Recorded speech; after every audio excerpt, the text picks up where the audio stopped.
So thank you so much for joining us. I'm Cassandra Paolini, and today we're going through what is the Munay-Ki and why is it so powerful.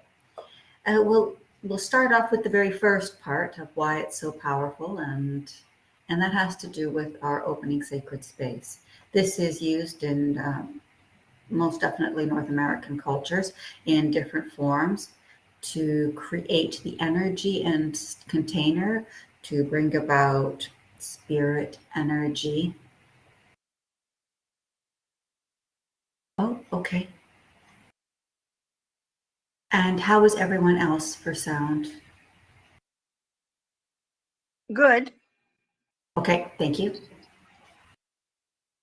Perfect. Okay. And in that, we want to then open sacred space with all of you today. And this involves, if you have a candle, then I highly encourage you to have that with you. And if not, I light my candle for all of us here today. So as we begin, I'm going to do everything seated. And I would ask then, as we, from opening our sacred space, that you can close your eyes or you can do it with me. You can stand and you can go into the directions. Typically one would stand and face each direction, but I'm going to do everything seated right here. And so as with everything we do, we begin with the breath. Remembering that in our breath, it connects us to spirit. It connects us to our divine self. It is everything. And so as we begin with the breath, just want to start with some nice, long, slow breaths.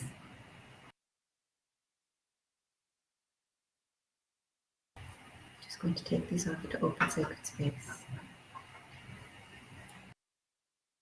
I want you to feel yourself coming into yourself. Just allow your mind, your heart, and your power. Excellent. To come into you. So getting yourself nice and comfortable, whether it's standing or seated. Breathing deep, slow breaths.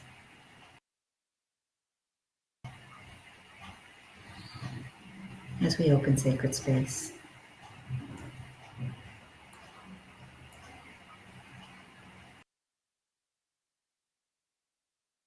To the winds of the south, great serpent, come and wrap your coils of light around us.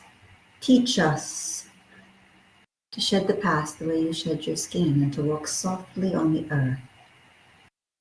Teach us the beauty way. Welcome.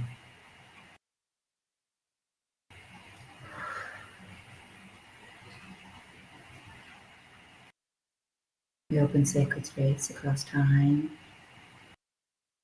and space. We open sacred space for each individual who is here with us now and all those in every now. To the winds of the south, thank you. To the winds of the west, O Mother Jaguar, come and protect our medicine space. Teach us the way of peace and to live impeccably. Show us the way beyond death. Welcome.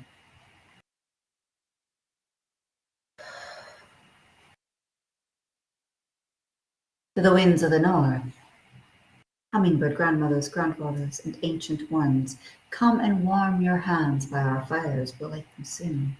Whisper to us in the wind. We honor all you who have come before us and all you who will come after us, our children's children. Welcome.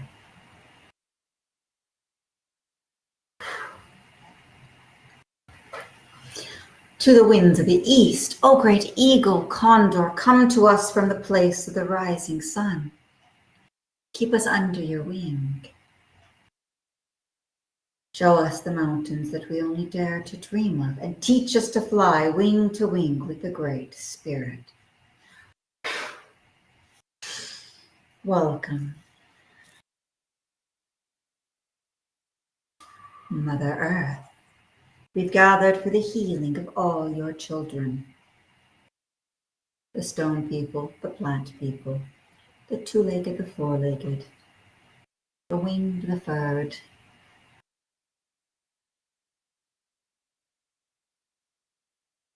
the feathered, and even the creepy crawlers. Truly all of our relations, all living things here on your planet. Welcome. And with this, we invite in the elemental kingdom. Father, Sun, and Grandmother Moon, to the star nations, and to all the angels of the divine light. You, Great Spirit, you who are known by 1,000 names and still yet the unnameable one, I feel you. Thank you for bringing us together to sing the song of life. Welcome. We invite in now the divine spirit, the soul essence of each individual here. We invite in the guides and guardians, the highest guides and guardians. Within all the angelic realms, we ask that for each individual, sacred space is created and that light is infused in the space, igniting the ultraviolet flame of transmutation, remembering that only light enters our experience and only light exits our experience. Everything else is transmuted into light or diminished or sent away. Grounding us in this energy, we call to the essence of our true self, remembering that we are the light. You may say it with me. I am the light. The light is in me. The light is connected to the divine source of all that there is, all that ever has been, all that ever will be. The light is in me. It is in my heart. This light is amplified. The light pours out of my heart and it surrounds me and shields me. Now the light pours into my auric field. The light pours into my space.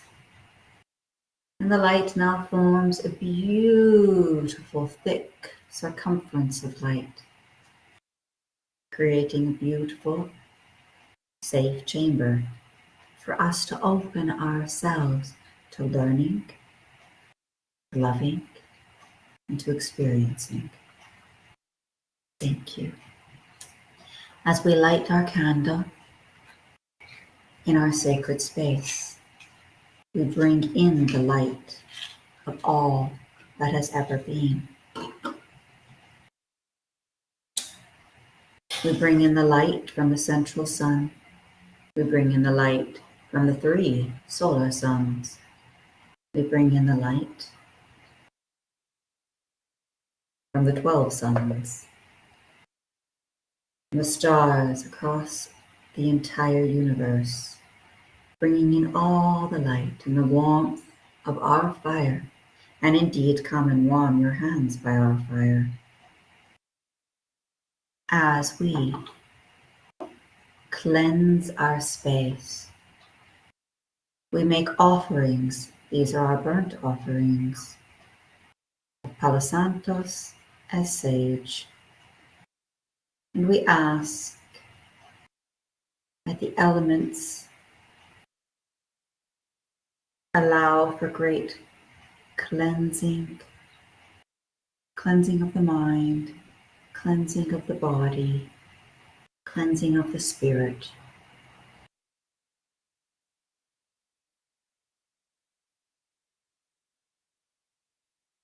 Cleansing of our entire space and our energy, above and below and all around, the 10 directions, and above and below, in the 12 points of space with our 12 chakras.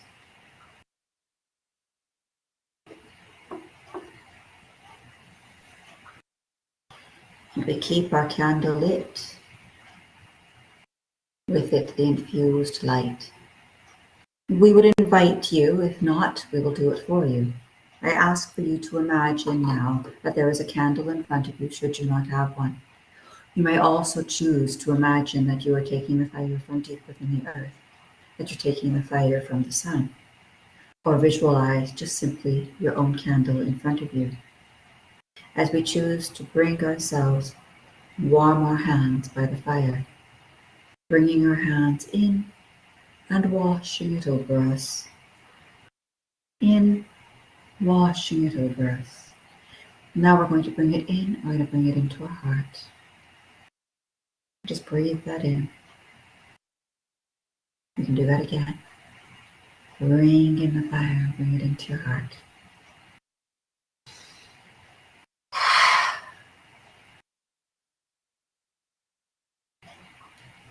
And that is a very simple way to open a very powerful sacred space to begin not any spiritual journey, but most definitely is done to begin the journey of the Munay-Ki.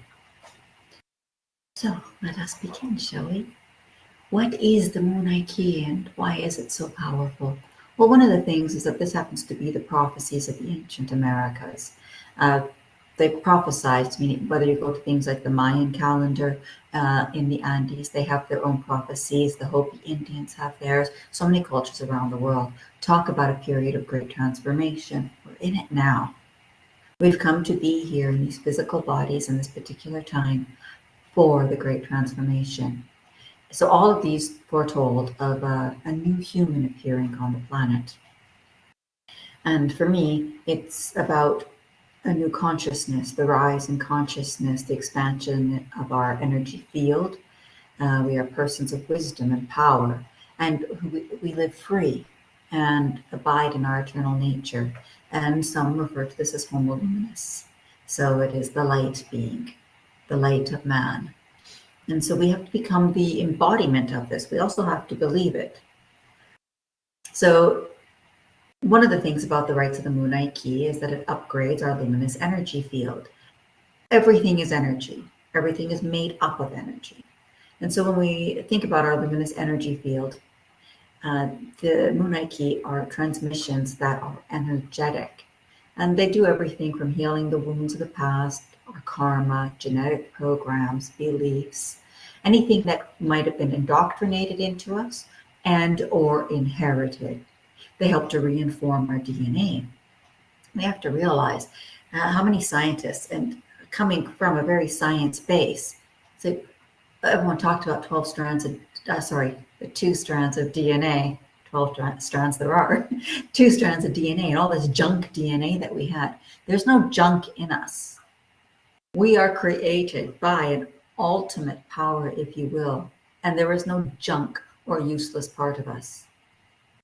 So as we become part of the initiations, the more power that we put into it, the more belief that we have, the more that we practice, it helps to reinform our DNA, because we've been born into something that taught us and indoctrinated us that we have junk DNA, and that we are not limitless, infinite beings, that we are not powerful, that we are exactly the opposite.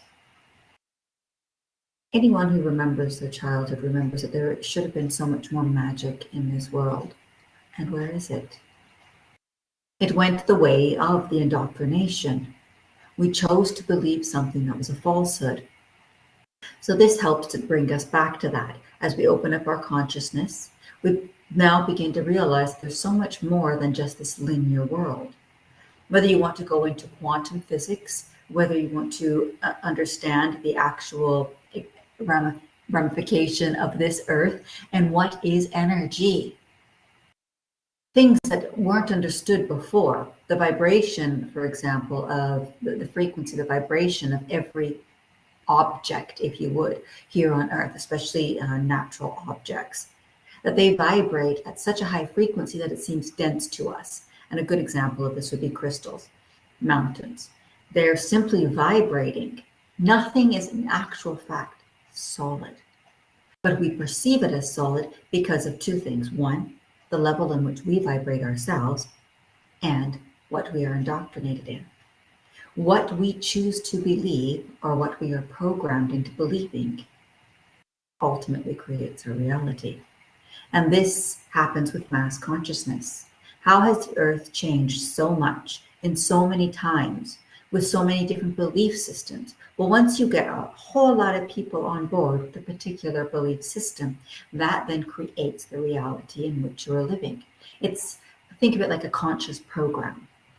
And so the whole idea of the Munay-Ki is it helps to take it, I wanted to say reprogram you, but it's more like taking away that programming, deleting it, and reinforming you back to something that is more true to you, enabling you to do everything from growing a new body. Our bodies are naturally, I mean, this is science, our bodies naturally regenerate.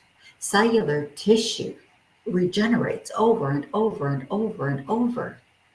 And yet, how is it that we age? How is it that we get so sick? How is it that so much of us is filled with disease? Because we're programmed into that. How is it that our world is filled with, in fact, the illness and the disease and the problems that it has?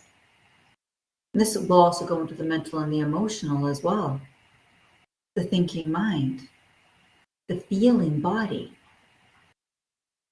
If you are taught something completely differently, you don't know that. You have to be taught that in order for that to become a part of your reality. So now you're able to eliminate that, reprogram, reinform yourself. I will use the word program because we are programmed.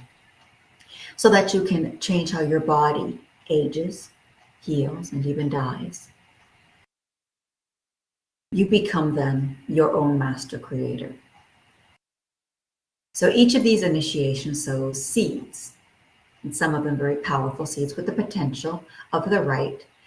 And just as with anything, well, not with anything, sometimes Mother Nature takes care of it all on her own. But just as if you had a garden and you were planting seeds, you were sowing, you would have to then nurture those seeds. You would have to take care of them in order for them to grow so you could cultivate them and to reap the rewards, to reap the fruits that they may bear. Well, the same thing happens with these. So these initiations plant the seeds, and sometimes those seeds can just literally be something that happens up here in your mind. And because that seed is planted, it'll help to access the recess of the mind that perhaps you've not been fully embracing, the truth that you know that was true, the thing that you felt, but that perhaps you were afraid to look at, afraid to acknowledge, afraid to accept.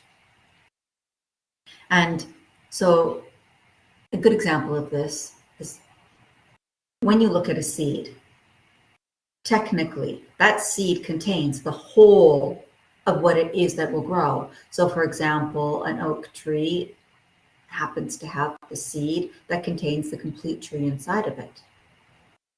Well, the same happens with these seeds when they are given to us and they're planted or initiated into us. And so it becomes our task, once we receive these rights, to germinate the seed, nurture it until the right reaches its full potential. Now, I've been doing this for 10 years. I'm still doing it. But something magical has happened along the way. And as we go through and read these, I will share with you that how many of these things have come to my fruition, how many have been brought into my real life, into the world that I'm living now, some things that would seem fantastical.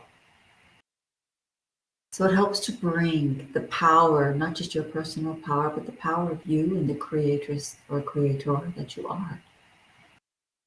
And so we do this with all of our guardians. We do this with the Earthkeepers. We do this with the elements. We do this with Mother Earth. We do this with the great divine source, great spirit. We do this with all that is around us. We do this with the archetypes. So the Munay-Ki itself means, in loose terms, I love you, but ultimately it's about love. And the 10 rites of the initiation are about becoming a person of wisdom and power. And now these types of rites, not in this exact form, are basically indigenous to all shamanic traditions around the world, expressed in many different forms. and styles. And this includes, for example, even Shaolin monks. It's just different types of initiations which bring you to your deepest, highest potential. The upgrading of you, your energy, your consciousness, your well-being, your health, the control of your physical being, the control of your mental and emotional being. And then being able to be present, be truly in that moment and experience it. Ultimately, we're looking to feel great love and peace, joy, happiness, to be content and blissful in every moment. That's the ultimate, to be in heaven on earth. So once we get into the understanding of this, when I feel the truth from this, that this is an ancient wisdom, some will talk about 30,000 years ago, some will talk about 100,000 years ago. I can feel the ancient teachings that go back much longer than any book would say that we had intelligent life and cultures here. I sense the 100. Make it more like 130,000, though time doesn't exist anyway. I feel these teachings deeply grounded, and what was brought forth with them was great intention, and that's what makes them so powerful. Because that intention, which was so powerful, being brought forward, being wanting to share it with the people, to help them in the great time of change, for the consciousness, for the upgrading, to master yourself and your body. That has been the whole spiritual journey of so many. And these happen to be very specific tools to help you along the way. And they are very powerful once you put the time and effort into them. As with everything, what you put into it, you get out of it. Now, when we go into the teachings of these, the Munay-Ki were given to Alberto Villoldo, and he wanted to bring it forth to the Western society. So a version of them was given in the initiation of the original rites. Now, the original initiation of the rites were not the first 9. The original initiation were the first 7. And then as 2006, 2009, so that they were then given the initiation of 8. And then it came, 2006 was the initiation given for the time of the Great Change. And that was Rite 9 for the Creator Rite. And so we'll go through these ones because it'll help to describe it a whole lot better. So part of these initiations, aside from using the archetypes, we use a great deal of the Earthkeepers in helping us, feminine and masculine energy, the elements. So we are calling on spirit. We're longing to make a difference in the world and in our own lives. And when we come to this path with sincere intention and an open heart, we'll find ourselves in the company of the Earthkeepers. And some will consider them to be like archangels. I just consider them to be the Earthkeepers. They're the great spirit of the earth.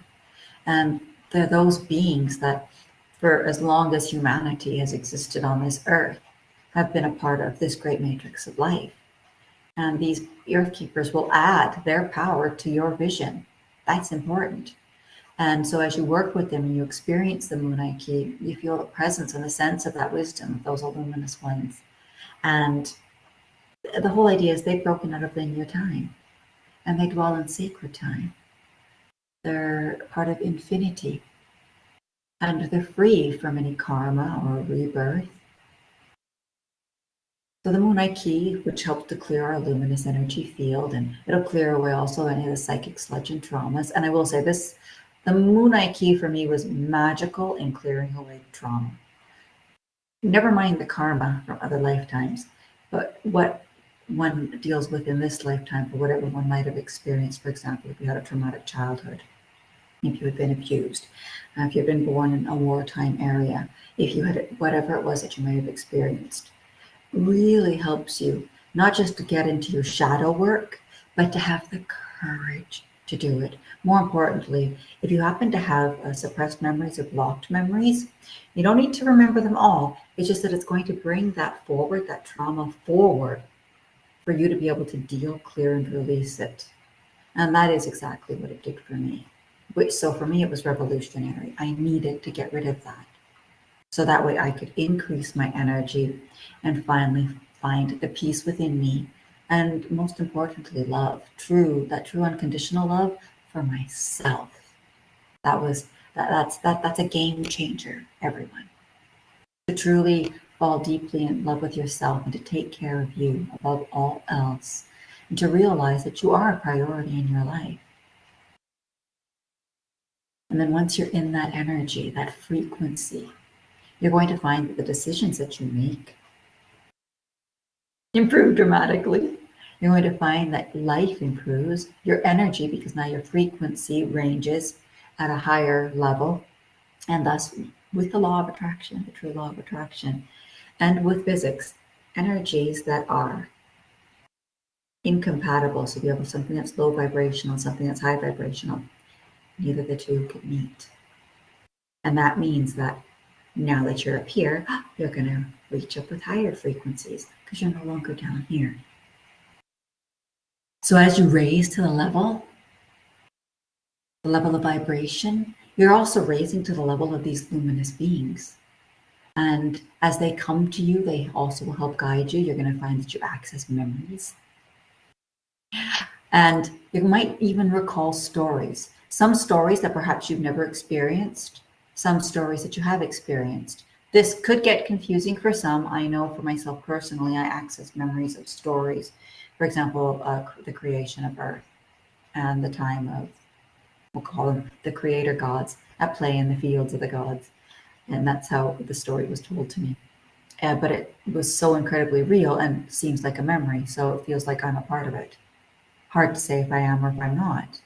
But for me, it is so real, like I'm there doing it. So it becomes now looking back on history. So there are parts of history that you might look at and you're like, I've just got this thing in my head that says it was different. And actually I have this vision of the story of whatever that his story, whatever that is.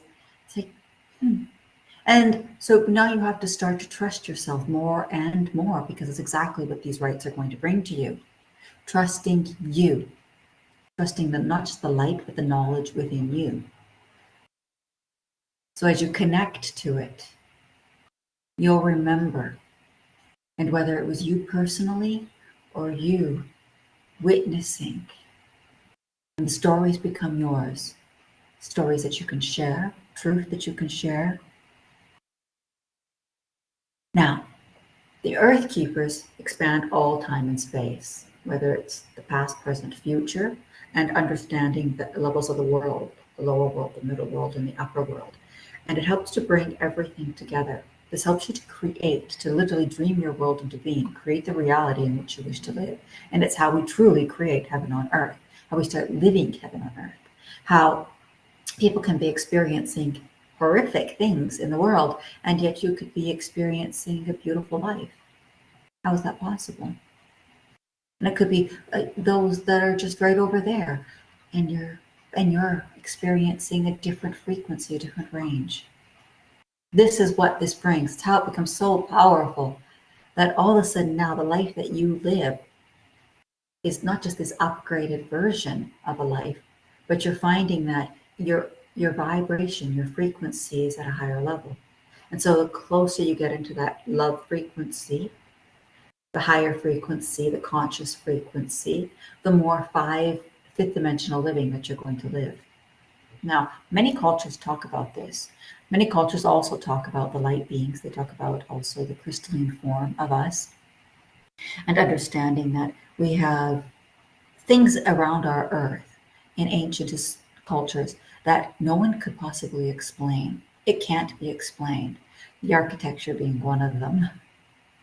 Understanding how the hieroglyphics are and what it is that they're doing. If you go and look, I mean, it's just fascinating. And what it is that they've given you It's not possible for them to have known what it was that they had known and what it was that they had etched into stone, because it didn't exist at that time. So we have to realize that these are traversing all time and space, which means it's in every now. It also gives you the option to choose. You can start to see, all right, I know where this path is leading. That's not where I want to be. I want to be on this path. It's a nicer path. It's a happier path. It's a more beautiful path. Okay, I'm going to choose this one. As your consciousness raises, your self-awareness raises, overall awareness and perception, and you're now able to make decisions from a higher perspective, because you're not just you. Your reaction to things will now become less reactionary, and that's a good thing, because you're going to be able to process things. It is our reaction to things that sometimes can get us into trouble. It is our looking at things only from this perspective, especially if it's not the highest perspective, that can get us into trouble. Now all of a sudden we have a higher perspective. We're no longer immediately reacting. We're able to process and make the best decision going forward. So, my goodness, the Earthkeepers from everything, again, all the nations. For me personally in the North Americas, because I've studied that a whole lot more. But we understand that there are dynamic beings that exist in every culture. And this is throughout all of the Asias and throughout the Africas as well. But they have different ideas or stories or whatever it is that people might want to call it, the tales that are told. So we want to understand that the human evolutionary process, and we want to now live in harmony with each other and with nature. I think that's really important. And that we want to be a part of a planet that has rivers and air that are clean, that is abundant in every possible way, and that we live in the richness of all things. So as we find this, we end up finding our collective destiny. And we have this quanta of energy from these Earthkeepers. So when we connect with the luminous ones, we are upgrading the quality of our DNA, and we are influenced by who we are becoming. And think of it like a big giant hand pulling you forward. So now as we perceive the Munay-Ki, our chakras then start to become clear. We acquire what the Laika know as the rainbow body, and that goes all around us and within us. And when our chakras are able to glow, those are all the energy centers within us, start to glow with their original radiance. We are then able to emit the colors into the rainbow. We're also able to emit, clear, and cleanse the sludge that might be in there, whatever blockages or issues that might happen, whether it's being dulled from previous lifetimes or the lifetime that you've experienced now. We want the luminous energy field, so the LEF field, that might be dulled or gray or might be really small. All of a sudden now it starts to radiate, glow, become clear. All of our energy centers spin, firstly in the correct direction, clockwise, and they can radiate outward. You'll find that once this happens, it opens up channels within you. And these channels are also known in every culture. Qigong uses this as well. So whether we go into the ancient Asian cultures, they have something that's similar to it in the African culture, definitely. So whether you're in India, whether you're in China, the Asias, whether you're going now over into the Latin Americas, every one of these happens to talk about our energy centers and the centers within us. So also the center of power, the center of love, the center of power, the center of love, and the center of wisdom. The energy body, the pranic tube, whether it's called in different ways. We have like the dantians, the life force, activating the huyin, whatever culture it is that you're working with, that then talks about our energy and how to work with it. And if you, it's good to learn all of them, because you're going to find that while different words are used or different terms, that they're all very similar, they're all intertwined. So now, as we are doing all of this and we're getting in contact with them, we're now getting into the nature of the luminous beings. And part of that is our medicine lineage. Very important. And those are the medicine teachings of the men and women, not just across time and space, but how about the original medicine teachings? Because we as humans are meant to naturally heal, not just naturally heal in the conscious way, but with these physical bodies here on Mother Earth, who has given us all the medicine, the plant medicine from her. But she also does more than that. Has anyone ever gone out grounding, earthing? It is amazing what it'll do. 30 minutes, an hour of earthing can take away inflammation in your body, can bring you more balance. You can go, oh, this is a great one. I know every time I used to go hiking, it would do this. It's like one day of hiking, even though you're physically out there hiking, felt like when you came back home and you're experiencing that evening and the next day, it feels like you went on vacation. It gives this re-energization to you.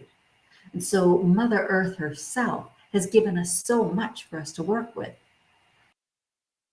So the whole idea is that in the same way that the Buddhists, who call the Bodhisattvas, that they're the finest spiritual allies, the Earthkeepers, the luminous ones, and that rising to the level of the angel. Well, how many people go through, and monks are a good one for this one, shamans are also a good one for this, the ancient shamans, the ancient teachers, the sensei. It's like, we're doing this. The whole idea was to reach that key point of enlightenment, to become truly homo luminous right here on Earth. So the Munay-Ki offers us the energetic keys to do this as we evolve into homo luminous, and we can call upon the Earth Keepers, the light beings, the angels, the medicine men and women, the feminine or masculine energy, the earth, the sky, the stars, everything. And I like this quote because it is, behold, the man is become one of us, to know good and evil, and now lest he be put forth his hand, and also take of the tree of life, and eat and live forever. So when you even talk about all sorts of teachings, they understand there's an infinite part of us, not just at the soul level, but an infinite part of us. This is the light within us. And so the origins of our soul present after creation, as we are now in these corporal form, and we have to learn and grow during the existence in a material world, and yet have everlasting life. And so these then are the keepers who help us with this. So now when we go into the rites themselves, for their energetic transmissions and the power that they have within everything within them, including for upgrading the luminous energy field. For those who've learned about the Akashic record, also it's about getting into the Akasha, your personal form, wherever you are, and understanding that we have imprints in us, imprints that are dormant, like computer programs, and that when activated, compel us towards certain behaviors, relationships, whatever it is that we might be doing. So our personal history indeed will repeat itself if we don't do something about it. We must learn, yes, but we must also clear and cleanse. We must upgrade, if you will. So how it is that we do this ultimately becomes the balance of the delicate life of heaven on earth, if you will. So when we get into the Munay-Ki, it has the great principles, and part of these great principles are non-violence, bringing no harm to yourself or others, being truthfulness, being true to your word, and let your word be true. And I think integrity has a lot to do with that. So integrity, do not steal, do not even a glance, and walk your talk. Moderation, use wisely the life force within you.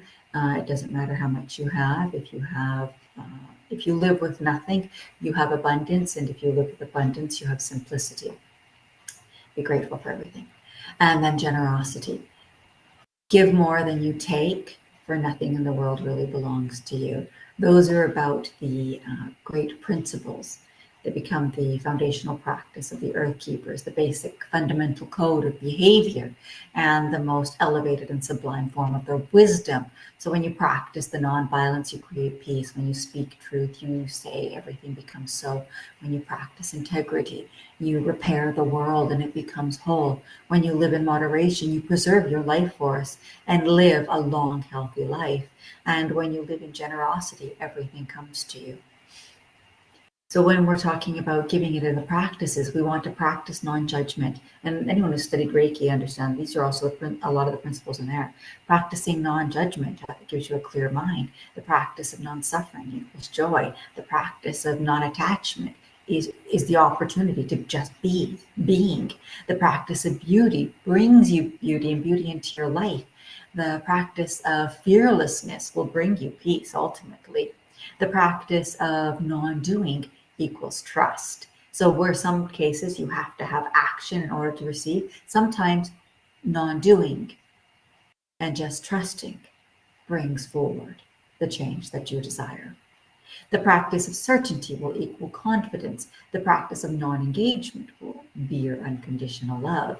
And the practice of the beginner's mind, that zero-ness. And the whole idea is we let go of all preconceived notions, just let them go. The practice of living consequently will equal our wisdom. We understand the impact, that's the action and reaction. The practice of transparency, being open and honest. The practice of integrity, to live impeccably. And that's right in the opening sacred space. The practice of mastering time will give you freedom. And the practice of indigenous alchemy will equal our transformation. So the indigenous alchemy, we use all the levels of perception on how to navigate through them. And so when we think about the medicine bank itself of the Earthkeepers to acquire their wisdom about nature, about objects of power, about the basis of the identity, about the transcendence, and to understand that there's opportunity everywhere. So when we go into the initiation of the rites, the training of the Earthkeeper is a component in the series of these initiations that helps us to develop a new architecture in our luminous field. The rite anchors us into this critical juncture and process of becoming more luminous. And these, the original 9 rites, because the 9 rites have been around for a very long time, and then the 10th rite, which comes into divine feminine healing, become the sum total of these attunements that we can go for and transmit from body of a human to the body of an angel, an angelic being. And I just want you to think of that. Don't think of yourself as just this corporate form. Don't think of yourself on just your soul level self. Think of yourself as a magnificent being of light with magnificent power. These rites were first given to ancient teachers by the angelic beings and are now passed from teacher to student. And when the Earthkeeper gives the Munay-Ki to a student, it is the lineage of the luminous beings that is transmitted, that jumps. And that's what we have to understand. It's not just, okay, here I am and I'm attuning, I'm transmitting. No, all of this divine essence is being transmitted and it leaps forward and is given to the student, to the protege, to the receiver. Now, as we do this, some of these transmissions are done. They cross time and space, as done in remote work, also done in personal work, done in sacred ceremonies, done in fire ceremonies. And when we understand the infinite power and the sacred space within these rites, we have this multidimensional being that just not the Earthkeepers are, but that the true essence of us, our divine spirit, is. And we realize that we can etherically touch and transcend. So The first rite within this is considered the healer's rite, and it connects you to a lineage that assists you in your personal healing. Now, we have tremendous spiritual assistance available to us, and these luminous beings who will come to work with us during our meditation, during our sleep time, will also help in these periods to help heal the wounds of the past and the wounds of our ancestors.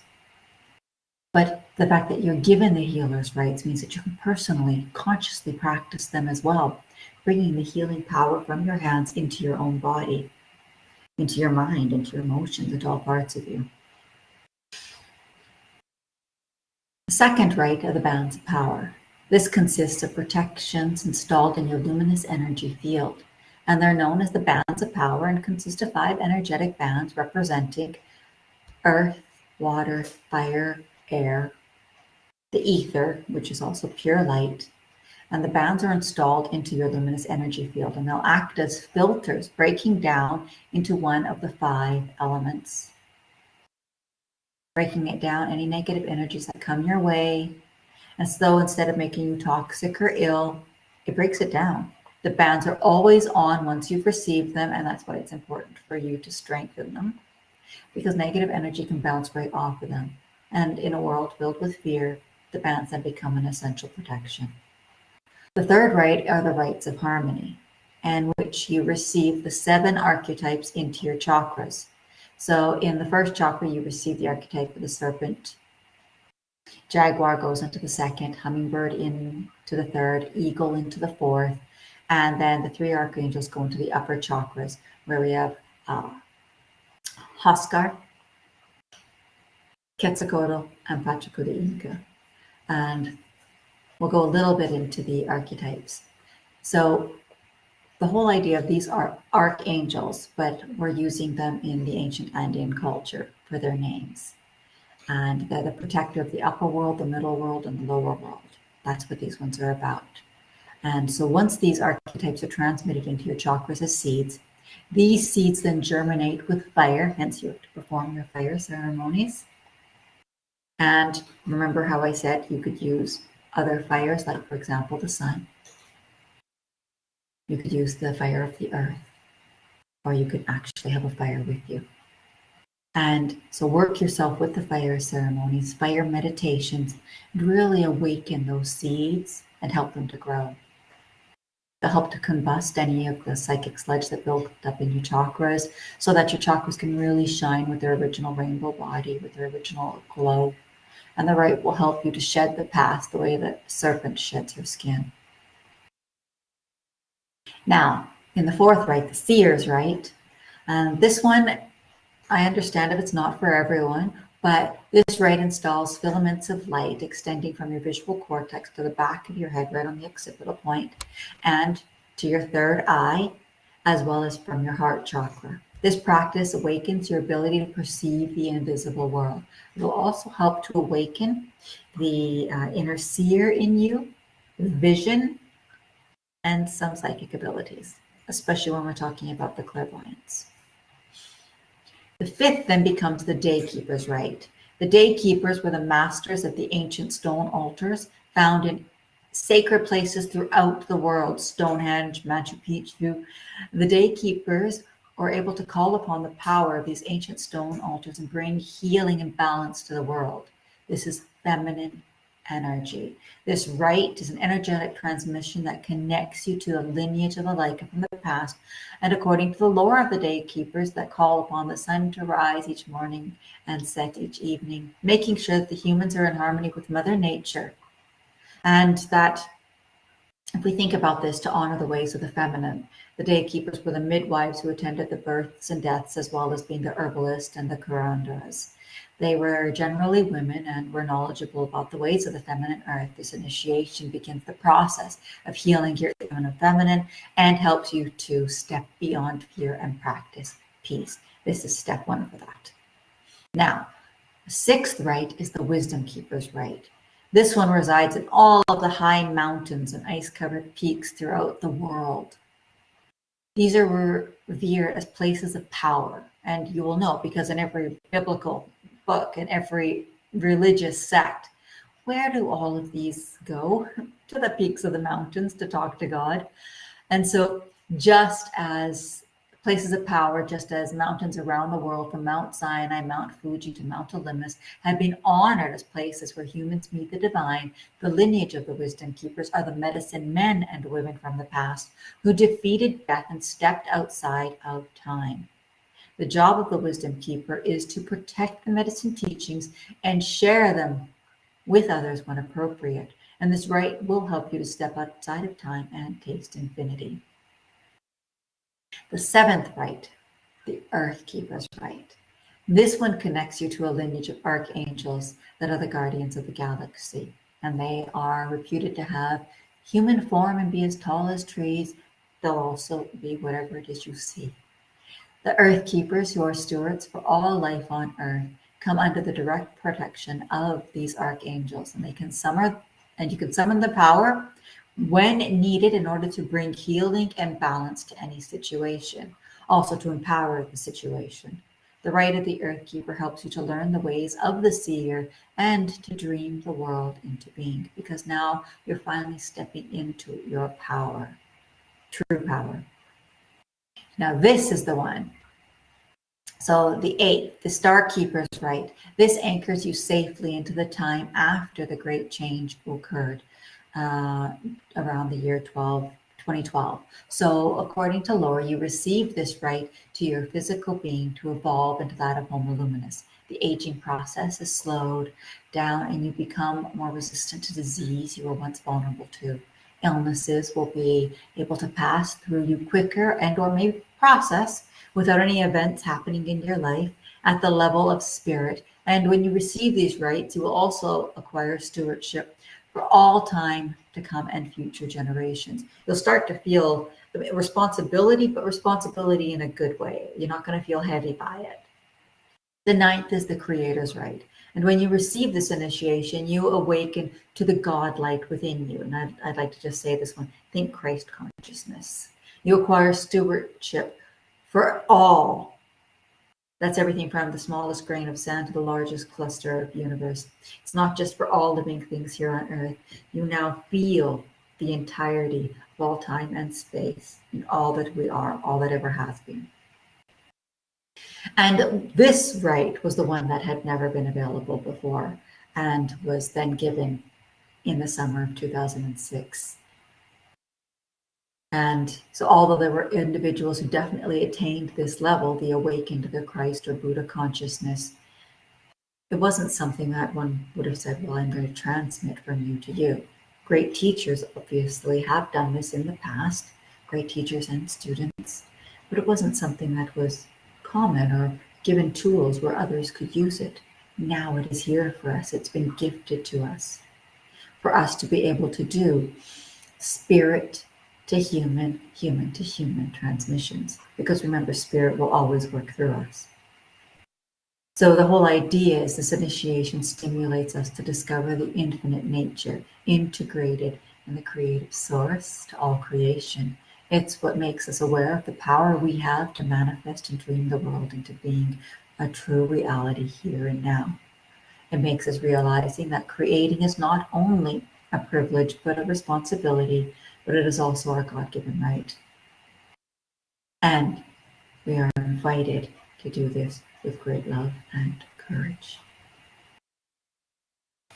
So I just want to take a pause for about a moment and just ask if anyone has any questions before we continue.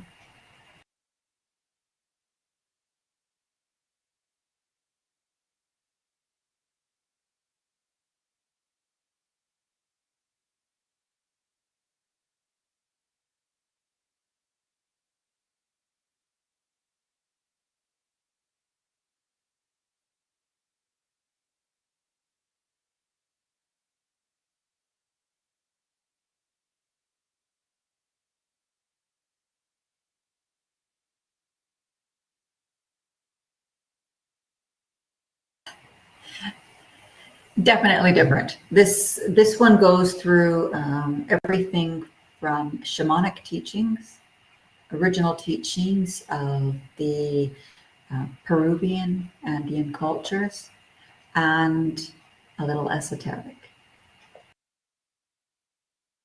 So once we start to understand who and what we are, when we want to understand the whole idea of, for example, bringing forth this for us here and now. So we have to ask, why do we open sacred space like we did in the beginning? Because this helps us to create the energy in which we want to learn in and we want to walk in. It gives us that opportunity to then become one, feeling it, growing it, expanding it, and then really being able to thank whether it's Mother Earth or Father Sky, thanking the presence here. When we acknowledge all that is around us, it helps us to become more aware. And so that's the same part of what it is that we do here. Great important part of this is understanding the energy field that's around us, which, I mean, even Calerian photography can capture this, but that we have energy that is around us and how it is we can perceive that energy, how we can feel that energy, how we can see that energy. All of these things brought forth with us as we come through. So when we start to think about, for example, Alberto Villoldo, who emphasized over and over again that when you unite your vision with your intent, the universe will actively conspire with you. And that is something that has been taught a great deal in the last, I would say, 40 years, more so wholeheartedly in the last 20. So miracles happen when you work in the domain of the sacred, when you allow yourself to align with that type of energy. When we allow our Christed consciousness to awaken, the Buddha consciousness within. So we allow ourselves to then truly be at one. That whole idea, like the evolution of humanity, the evolution of ourselves and our energy, our ability, we have the same ability to destroy as we do to create. And so as we take stewardship for all of creation, we do it with love and we do it with courage. And we hope that within that, the frequency of that energy, we let go of our egos. And that we hope that within this, that we bring about peace, not just for ourselves, but that it's in our energy field that surrounds us, and that that energy field spreads and is shared with others. The whole idea is to share this consciously, to share this unconsciously, to share this energetically, so that it may blossom. And that truly in great Munay with love, so that everyone may start to experience the rising. So when we think about the rites, and these are like the rites of the shaman's path, the descendants of the Incas, the indigenous peoples of the Holy Mountains and the Andes of Peru. The rites are received as seeds in the architecture of our luminous and physical body, the energetic being that we are, and allowing us to more rapidly sow these seeds so the rites will grow. As we integrate them and our healing journey accelerates, that becomes incredibly important. So the rites develop and come to fruition, where we start witnessing them in our daily lives, where we can go back and read them and say, hang on a second. I can quickly reflect on that, the reminders in my day-to-day, and I can return to the right relationship, and it's now coming. So whether, like the traditions of this, obviously, initiates would work with elders, even for many of years. And in the passing of these particular rites, it's left to the student to do the work that is needed. No one's here to hold your hand, but to understand that within these, as we do with everyone, once you take the rites with us, every time we offer them again, you may retake them with us. We invite you to do that because it is important for you to continue to practice. It is important for you to integrate them. We like to give people at least 3 months to fully integrate these, and then you must work with them. As I said, it's been over a decade of my working with these. And to see so many of their beautiful things, the beautiful passings of them come into play, to be able to connect to the finest energies in the natural world, to be able to really feel like the whole ways, all the ways of being, and the upper world, the middle world, the lower world. And as you're just culminating, to feel the elements that surround you, to feel Mother Earth, to feel even the archetypes as they're with you. When I open sacred space, I'm experiencing the archetypes. So how can I put this? Let's do this one. So the Munay-Ki are your invitation to dream an entire world into being. That's exactly what Alberto Villoldo says. And according to Laura, the wisdom teachings of the Earthkeepers goes back more than 100,000 years. During this time, the teachings have gone through many transformations as mountain people migrated from lush farmland across the ice in Siberia to the thick forests of the American continent, and then, of course, going down into the Andes. Today, we're going through another evolution as we bring this ancient body of knowledge into the 21st century. And although the outer form of the teachings change, the inner form remains the same. And this is what Alberto Villoldo shares with us. Now, once we get into where it is we want to personally be with this, we then look at the archetypes within these. And I just want to go into these a little bit because we use them in opening sacred space, but we also put them into the chakras.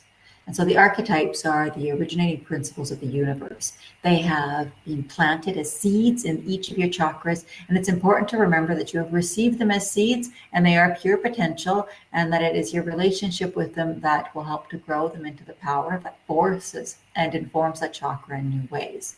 That's why we do the fire ceremonies. That's why we pay attention to them. That's why we develop a relationship with that archetype. So, for example, archetypal animals,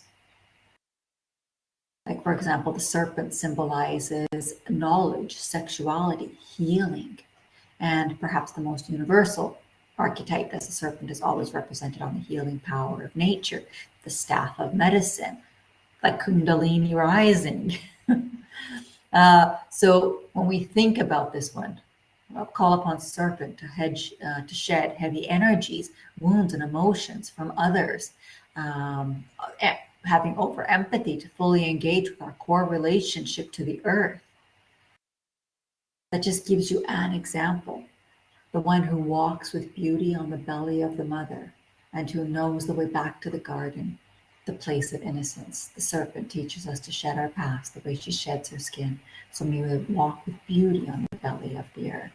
That one's extremely important. And we go deep into that one when we actually do the chakras. One of the things that I also want to discuss were the bands of power. And so the whole idea of what point is the bands of power?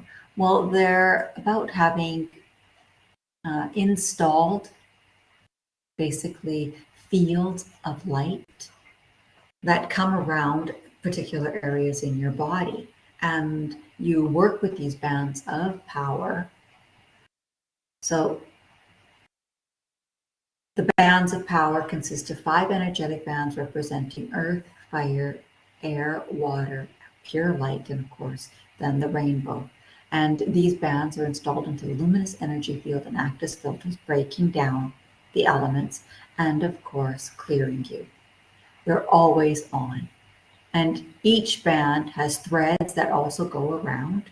They come around your body in different ways from your spine. They work with your spine. They go around from your feet, coming up from your crown. So you have this entire protective, think of it like this, entire protective etheric shield around you. protecting you from any negative energies, feeding your luminous energy field, feeding you, informing you, and connecting you with the earth and the sky. So when we do that, we have the bands that are then placed. One goes in between the root and the sacral, one on our solar plexus, one on our heart, one on our throat, one on our third eye, and then the whole rainbow body comes out from us. And that one's beautiful when you can see it in its full form. So each band also has an ancient tradition, and that ancient tradition is called the Chimpi belt. And those Chimpi belts go back like thousands of years in the ancient Andean culture. So the bands of power are very similar to it, but not exact. As it was said, these ones are now being brought forward in a way that now comes across to everyone and can be shared around the world, where it's not just, for example, in the ancient Latin American culture. Just remembering that the Munay-Ki brings all of these things onto a cellular level, that we are spirit, we are God, and that there is no separation. And that does become incredibly important for what it is that we're doing. Now, on the 10th rite, the infinite rite, also known as the 13th rite, which is the healing of the womb. So the rite to the womb is the lineage of women who freed themselves from suffering, and that they want us to remember that the womb is not a place to store fear and pain. The womb is to create and give birth to life. And this means metaphorically and literally, because this still works even if someone, for example, has had a hysterectomy.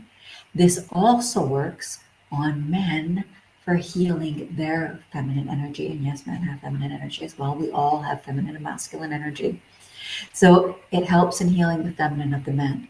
One of the things that has happened on this earth is that men have been taught, especially in North American culture, that they should not be anything but manly, and what it is that means.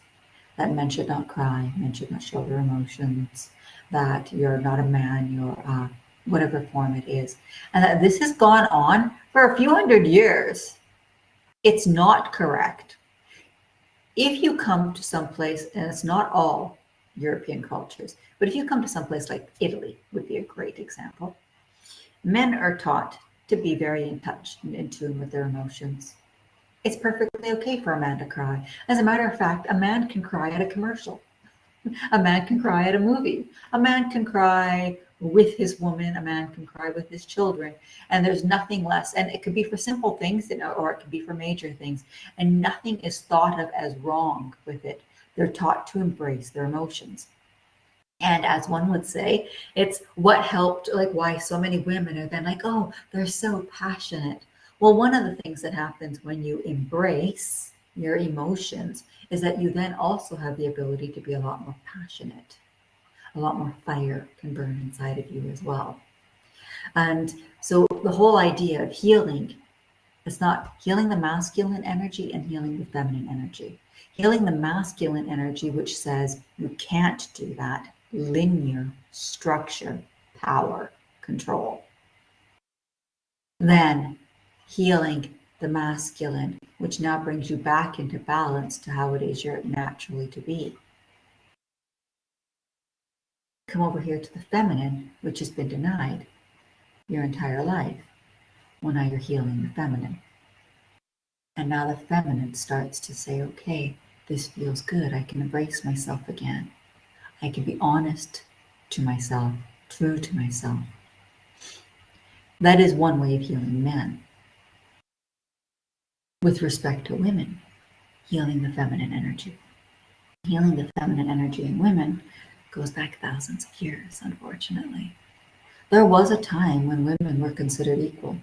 There was a time when women were actually the rulers, when women were the warriors, when women were the ones in control. And something shifted. because they realized that the divine feminine energy was indeed very powerful, but also the divine sacred sexual energy was an ultimate power and had the ability, very much so, to control men. So people had this great idea that we're going to crush all that in women. We're going to take away their sexual power, their sexual energy. We're going to make them feel ashamed. We're going to make them feel worthless. We're going to make them feel useless. We're going to make them feel weaker. Now, while women are technically physically weaker, I would like to, the whole idea of the Amazonian type tribes where you have women who are very, very strong, very powerful, and guaranteed any man in any North American, and well, actually in any Western culture, we'll just put it that way, any culture around the world, if they were put up against them, if you were not like, I don't know, triple black belt in martial arts and or Shaolin monk, chances are she's going to win. She's going to be stronger than you. She's going to have a whole lot. She has a whole lot more to offer. But she was trained in that, and she was never taught or trained in anything else. She was never in her indoctrination, if you would, her programming was that you are a warrior, you are strong, you are fearless, and that you're actually better than men. And so coming up against a man, she's bringing forward this energy into that, where now we have cultures and civilizations of women. And for me, it's just shocking because I've always been such a lover of history, and what has happened to women over the centuries, and what still happens to them, and how crushed our feminine energy has been. And so, with womb healing, the whole idea is being able to nurture our truth. The womb no longer carries the memories of pain and sorrow. It is because we've forgotten the wisdom of the womb. We've forgotten the wisdom of the feminine energy. That we are to be the creatress of the world we long for our children, our children's children. Because we are all mothers, whether we have children or not. And so once we step now into this one, we no longer carry the baggage. We no longer carry that fear, that suffering, the lies. We no longer carry that pain. I'm stepping in and remembering that my womb is to create and give birth to life because I am a creatress. And I don't believe the lies. I believe in my personal power, my divine feminine energy, my goddess energy, which also includes sexual energy. And then you can stand fully, strongly. Magical things will happen.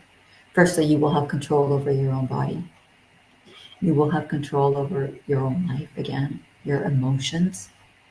And something very magical happens when, for example, providing with a good partner, with the right partner, if you will, that now magically you are able to experience sexual elation. And that includes gratification and orgasm as you've never experienced before. Because now all of a sudden, your womb is healed. Your feminine energy is healed. And you can bring forward now the cleansing and healing process. Wow, that just feels really good, that energy. So, why is the Munay-Ki so powerful? This is why. For all of these reasons. When you can step into, I was asking for something. I knew that we were meant to create heaven on earth. And that is, Alberto Villoldo has always used to dream your world into being. I love that. Absolutely love that. But I have always said, since I was very young, and I believe I got it from my mother, but I can't ask her to make sure now. Well, I could, I suppose. And that is creating heaven on earth and living heaven on earth. I have been a firm believer in that. Although the world itself that I lived in betrayed me, but I've never, ever given up on that. I always knew that this world was meant to be more than what it is we were then programmed into, what we were living. What was this program? What was this matrix? What was this construct? And so I asked for something. And as I asked for it, I was actually presented with the Munay-Ki. It gave me so many of my memories back. It gave me a beautiful ceremony and practice, beautiful energy. Some of the rites, and I will share with you exactly which rite it was. It was the Earthkeepers rite. The Earthkeepers rite opened up memories to, well, to infinity and beyond. I had remembered things that were mind-boggling, things that took me a bit to come to grips with even. And so you have to look at this and say, all right, aside from being beautiful, and they are, as anyone who's taken the Munay-Ki with me will also share with you, they are beautiful. But it gives you this wonderful practice that you can do that deeply connects you with your own spirit, deeply connects you with the spirit of the earth and that which is around you. And being able to use things, and a great example is just the elements and the earth herself, to heal and connect you, to ground you, and to balance you, and even more miraculously, to eliminate fear. Once you are there in that space, you have this support, and it's this eternal source feeding you that says, you've got this. We're with you. Everything's going to be all right. And so for myself personally, the Munay-Ki was life transforming and ultimately wonderful. Ultimately, it also had the magic to do something else for me. And this is why, for me, that particular part is extremely personal because of the memories and what it opened up for me, the channel it opened up, and what I was able to do with it. But the Munay-Ki was that key that I needed because I wanted to dream my world into being, yes, I wanted to create heaven on earth, but I was missing something. And I literally looked in the mirror and I went, what's wrong with you? Why can't you be happy? What is wrong that is preventing you from being happy? And I asked and I'm like, help me to find my happiness. Help me to be at peace with myself. Why? What is wrong with me? And I asked for help. The Munay-Ki came. The Munay-Ki opened my heart in a way that I couldn't have possibly imagined. It opened my heart to me, to my story as well, and to the infinite love and support that's around me. And because I was able to do that, I finally learned to love myself, to accept myself, and to be at peace with myself, and including to be at peace with my soul. So when I talk about what is in the power of the Munay-Ki, I could only hope and wish and ask for each and every one of you that it would offer you the same.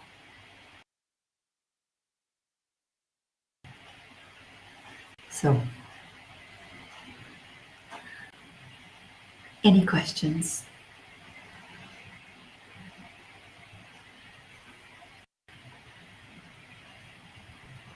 And yes, every single time I do it, it offers new energy. It upgrades something, it does something. If one is not very fond of like shamanic practices or smudging or getting in connection with the earth or its elements, then the Munay-Ki then is probably not for you. But if that is it, to get back into the connection of the earth. Yes, I am thinking about starting it again. If anyone has any interest in it, if not, I suppose I'm just doing it on my own. That I would like to start it again at the end of this month. I was thinking, it doesn't have to always be on the exact same day. I'm just looking at my calendar. Hang on. I was thinking about starting it on the 29th of October. Oh, that was the other thing I wanted to mention. So with the Munay-Ki, better if taken into, because there are 10 rites, and I am going to do them all, each rite individually. However, there are certain rites that can be done all on their own. First and foremost, the bands of protection can be given as a rite. They're standalone, all on their own. Same with the rites of harmony, so long as you promise to work with them. So you don't have to take any of the other rites or any of the other teachings. If you're looking to improve your chakras, to have tools for your chakras, to really help bring balance and harmony and illumination in them, to really activate them, then the rites of harmony can be a standalone rite all on their own to be initiated. Secondly, the bands of power. If you're just saying, oh, especially for empaths, I'm just taking on too much, and I would like to have a great tool that actually acts as a shield or a barrier or diffuses energy as it is. It's like the bands of power are fantastic to receive also all on their own. So that then becomes rites 2 and 3. Next, we would jump all the way to 10. So rite 10, the rite of the womb, is a standalone rite.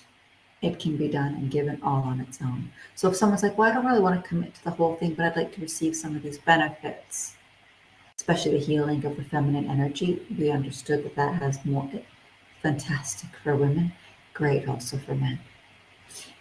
We also went, and that it has nothing to do with your actual physical womb, but if you do have issues actually in your womb, then the healing of the womb is also a necessary tool.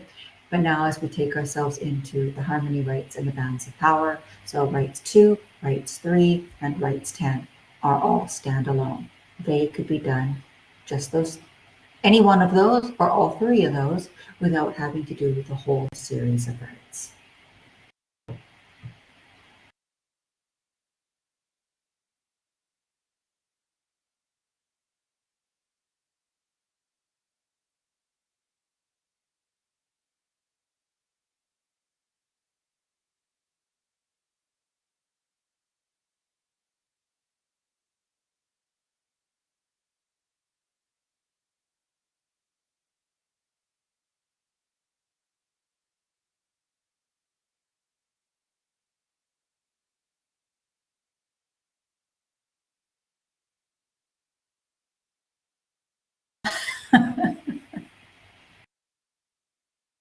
Absolutely, and I'm happy to answer. And so as also with those, thank you so much for joining us and have a fantastic day. So again, thank you. And yes, if there are any questions, please feel free to send me a message. You can do that through here on Learn It Live, sending a message through that thread. You could also do it at our email, which is my name, cassandra.paolini@gmail.com.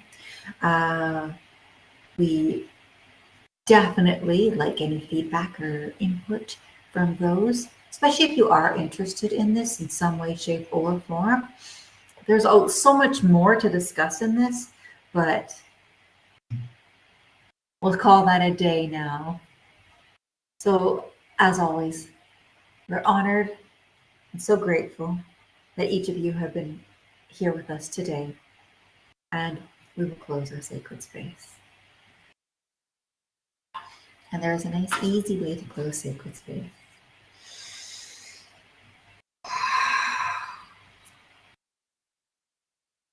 I bring in now all of the directions. I release the south and serpent. Thank you. I release the west and jaguar. Thank you. I release the north, hummingbird, gremlins, grumbles, and ancient ones. Thank you.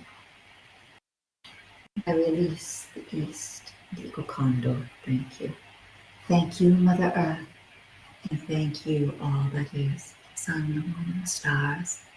Thank you indeed for bringing us together to sing this song of life. In deepest gratitude and night.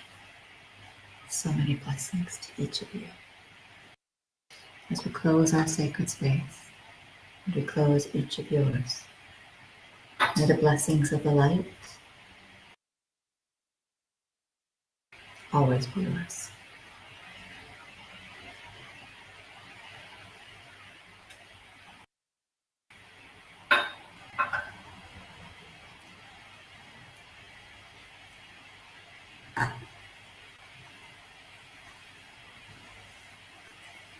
And on that note, have yourselves a beautiful day. And for whomever is joining us in our next class, I look forward to seeing you then.